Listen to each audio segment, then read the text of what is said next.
Welcome back to Here Am I. If this is your first time tuning in, welcome. I'm glad you can join us in a new spot this morning. Beautiful Lake Martin. I'm over here at the overlook at the Cherokee Alpine Ridge Trail, like a 4.2 mile trail that goes off down to the lake, loops around, comes back up. It's a beautiful, beautiful trail. We hiked it a couple months ago, me and Megan and Jean. It was a good hike. It was pretty. A lot of rocks hang over the cliffs, and you can get up on the rocks and look out over the lake. Very, very beautiful. Anyhow, I'm very, very excited about this chapter in James. Love this chapter. It is so good. We can learn so much from this. And it's about controlling your tongue. I highlighted at the top of my chapter, at the top of the chapter, shut up and listen to God. Be still, know that I am God. Got a shirt on today talking about still. He leads me beside the still waters. He restores my soul. Something about still. It's just, there's nothing like it. That break, that peace, just being still and listening to God. This world just throws so much at us. It's go, go, go, go, go, go. Be here, be there. Got to make this person happy. Got to make this person happy. Got to be here, be there. Go to work. Do this, do that. And we get so busy, we forget to just stop and be quiet and listen to God. You know, some of the best times I've had praying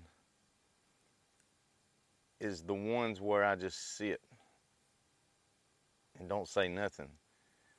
And I can't explain it, but if you go just straight into a prayer, you go into your closet or you whatever, and you just automatically just kneel down. Lord, thank you for this, thank you for that. Lord, can you help me with this, help me with that? The best moments me and the Lord have had have just been just silent moments where I didn't say anything. I let Him do the talking. I promise you, give it a try. My wife was actually the one that told me. She said, just go quiet, just be quiet and listen to Him.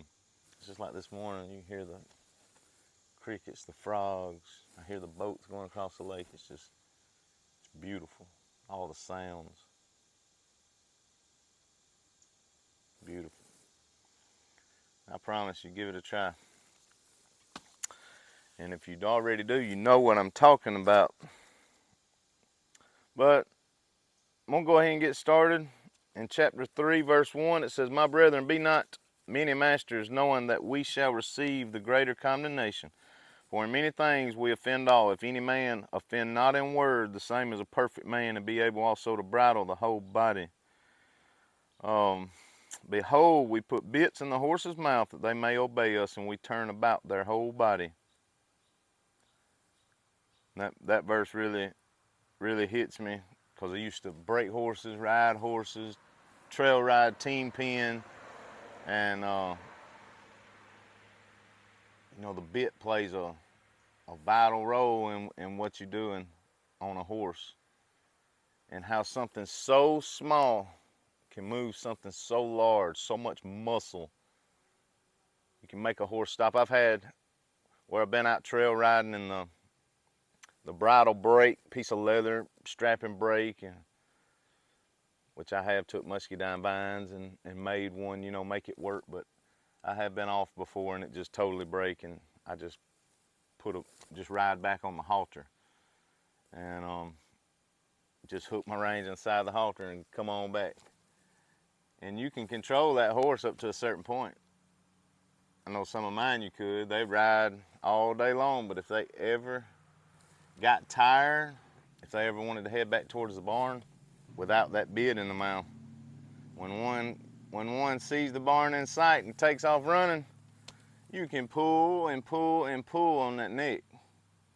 I've I've had them bent all the way around where they was looking straight at me and biting my kneecap, and still wide open, until we run through a barbed wire fence, run through the woods until one of us come off or flipped over or whatever. But just how something so small can control something so large, and that's just like our tongue. Something so small can do so much destruction. Gonna get more into that. And behold also the ships which though they be so great are driven of fierce winds, yet they are turned about with a very small helm, whitherso the governor listeth. It's like these boats, you know, got these huge pontoon boats, and you got the helm and the prop back there on the rear. It turns that whole boat. And that's what it's saying. Even with the winds blowing and going the speeds that we go, we can still turn something so small, can move so much. It can do a lot of great, but it can do a lot of damage. And we're going to talk about that here. Even so, the tongue is a little member which boasteth great things. Behold, how great a matter a little fire kindleth. You know, you think about these huge forest fires we see out west. We don't really see them here in the southeast as much. But out west, these small fires can start with just a small ember. I mean, a spark can start hundreds of thousands of acres of just mass destruction, burning everything down in its way, houses, forests, animals. But it started from something so small. We used to do that when I was in forestry class in school. You know, we had different burns. You had the back burn, the head burn, but that head burn with a good wind was always, that was something to see when that wind went to taking it and just going and turn. But then you can put a fire break across it and stop it. And you think about that word, a break. Break it off. If it's your tongue that's causing the damage, take a break. Break it off. Stop it. Get some silence. Get the peace, be still. Get the still. Get the quiet. It'll fix it. I've got a Bible verse I love. We've been actually talking about it this week at VBS. Been talking about it a little bit. But in Proverbs 26:20, and if you studied along in the Proverbs with me, we went across this. But 26:20 says, where no wood is, there the fire goeth out. So where there is no talebearer, the strife ceaseth. Where there is no wood, the fire goeth out. So if we don't talk it, it can't keep producing negativity and stress and anxiety. A lot of our problems we create. We listen to other people, or we're telling it ourselves from our tongue. When if you just cut it off, just stop, shut up and listen to God, it'll go away. It will go away. And then the people you may run with may want you to keep that strife going and that negativity going, because they feed on that negativity. But if you stop it, they may see the change in you and say, you know, she's not negative anymore. He's not negative anymore. And they might not even want to hang out with you anymore because you're not negative anymore, because people feed on that. They love to be negative. If you look at this world right now, turn the news on. Watch the news for 45 seconds. Pure negativity. That's what Satan wants. He wants to get in your mind. If you're negative and stressed and full of anxiety and full of fear and full of anger and full of hate, you're not in this. If you're in this, all that other stuff don't matter anymore. You know, people talk about, I mean, the way the shape the world's in right now. If you go on back here in the back, it tells you that. I mean, it tells us right here what we're gonna face. What would you expect? What do you expect? I mean, the Bible tells us what we're gonna be faced with.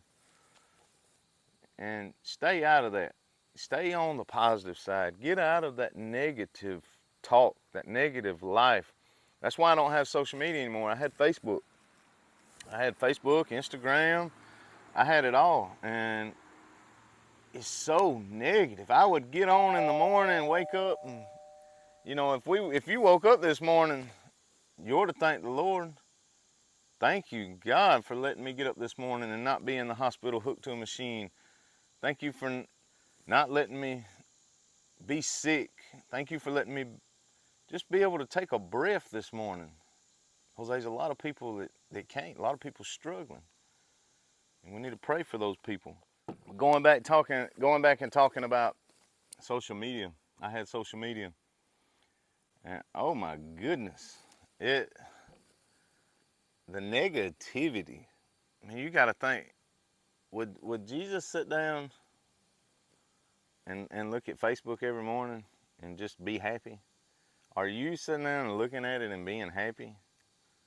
You know, I would wake up in the morning and feeling good, and I would scroll through and see what's going on, and I would just be plumb miserable after a little while just looking.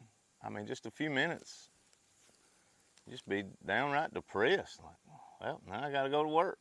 You got all that on your mind, all that on your heart. Don't carry that stuff with you. Let it go. Let it go. Where there is no wood, there is no fire. Verse 6, and the tongue is a fire, a world of iniquity. So is the tongue among our members, that is defileth the whole body, and setteth on fire the course of nature, and it is set on the fire of hell. For every kind of beast, and of birds, and of serpents, and of things in the sea is tamed, and hath tamed of mankind. But the tongue can no man tame. It is an unruly evil, full of deadly poison. Therewith bless we God, even the Father, and therewith curse we men, which are made after the similitude of God. Out of the same mouth proceedeth blessing and cursing. My brethren, these things ought not to be so, or so to be. Doth the fountain send forth at the same place sweet water and bitter? Can the fig tree, my brethren, bear olive berries, either a vine figs? So can no fountain both yield salt water and fresh. What it's saying there, our contradictory speech often puzzles us. At times it is right and pleasing to God, but at other times it is violent and destructive. Which of these reflects our true identity? The tongue gives us a picture of our basic human nature. We are good, made in God's image, but we are also bad, fallen and sinful. God works to change us from the inside out. As the Holy Spirit purifies our heart, He also gives us self-control so that we will speak words that please God. Amen. You know, talking about how little the tongue is, how easy it is to be destructive, but it's so hard to rebuild. You know, I'm in construction, and, you know, I've sat on an excavator and took a house, perfectly good house, but we got to tear it down because they're fixing to build some apartments or condos there. And I think about, before I tear that house down, I think about the man, the woman that probably saved and prayed and just was so excited to build that house, how long it took them to get the materials and to build it, and, you know, and then me, I can come through in just a minute and have a house in a couple dumpsters, in a couple roll-off dumpsters. Just crush, load, blow the horn, send it off, that quick. Something so small can tear up something so fast. Talking about the tongue, it's just like this trail. we went down this trail that it's straight down over here to the water, and we get down to the water, and we just happen to find a 15-pound boat anchor laying in the mud. So we pull it up, wash it off. I mean, it's a $40-$50 boat anchor. So we had our packs on, so we shared toting it up. I toted it most of the way, and Megan toted it some. But it's so easy going down the mountain, but it's so hard coming up, especially when you got an anchor in your backpack.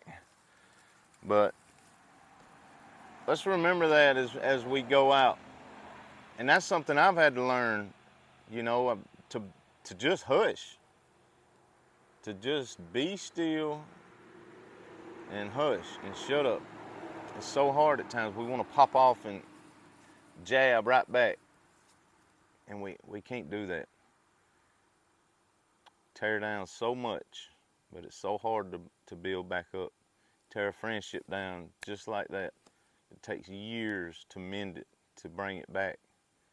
And then you're always looking over your shoulder because you're waiting, when's the next time this person's going to hurt me? You're always wondering and waiting and watching. Give it to the Lord. Tell the Lord that if you struggle with it, tell the Lord to help you with it. Lord, take this filthy sin from me. Help me with it. I don't want to be rude anymore. I don't want to curse anymore. I don't want to talk negative every day. It brings everybody down. It brings yourself down. It brings everybody around you down. Before you know it, everybody's just miserable, negative. Get out of that. Get out of that. All right, so we're in verse 13, and it talks about genuine wisdom, wisdom from heaven. Verse 13, who is a wise man and endued with knowledge among you? Let him show out of a good conversation his works with meekness of wisdom. But if ye have bitter envyings and strife in your hearts, glory not, and lie not against the truth. This wisdom descendeth not from above, but is earthly, sensual, devilish. For where envying and strife is, there is confusion in every evil work. We already know the Lord He's not about confusion. He will not confuse you. Said it right there. It's every evil work. But the wisdom that is from above is first pure, then peaceable, gentle, and easy to be entreated, full of mercy and good fruits, without partiality and without hypocrisy. And the fruit of righteousness is sown in peace of them that make peace. How are we making peace? It's talking there. Have you ever known anyone who claimed to be wise but acted foolishly? True wisdom can be measured by the depths of one's character. As you can identify a tree by the type of fruit it produces, you can evaluate your wisdom by the way you act. Foolishness leads to disorder, but wisdom leads to peace and goodness. The Lord talks about the trees in the Bible, the fruits. When I see an apple tree, I automatically know it's going to have apples. I'm not going to go over there and pick a peach or pick a blueberry. It's an apple tree. Just like when a man is born, he's a man. When a woman is born, she is a woman. She is a girl. He is a boy. You can see it, as in a tree. I see these trees. Oak tree. It's not going to have pine cones come off of it. It's not ever going to have a pine cone come off of it, unless a pine tree falls into it. Pine trees, they're not going to have acorns fall off of them. They're going to have pine cones. That's what people should look at. They should be able to look at us and in just a few seconds say, that's a man of God. That's a woman of God. Bitter envy and selfish ambition are inspired by the devil. It is so easy for us to be drawn into wrong desires by the pressures of society, and sometimes even by well-meaning Christians. By listening to advice to assert yourself, go for it, set high goals, we can be drawn into greed and destructive competitiveness. Seeking God's wisdom delivers us from the need to compare ourselves to others and to desire what they have. And I wrote some notes down. That's what James is trying to tell us here in the book of James. Wisdom of the world wants us to look at what other people have. Man, look at them. Look what they got. Look what they have. And that is called bitter envy. And then we try to make a plan to get it for ourselves. I can get that. I can do that. That's called selfish ambition. Success to the world is getting what you want in life. Jesus says that it is a false perspective. Trust God to provide what we need. Quit trying to think we can do it on our own and get it for ourselves. Trust God, and He knows exactly what we need. We don't know what we need. We know what we want. We don't know what we need. And once you do that, you'll let go of envy. You'll let go of selfish ambition. You'll live peacefully. You'll be more gentle. You'll be more kind and so on and so on. It'll just keep going. Don't be a me first person. Think of others. And if you read this book, if you read this Bible, it'll tell you that over and over again. Well, I hope y'all enjoyed it. Y'all know what we got to do. You know what we got to do. I love y'all. Thank y'all. Thank y'all for tuning in. Catch me next time. We'll be in chapter 4. We'll be talking about drawing near to God. Looking forward to that. Love y'all. Thank y'all.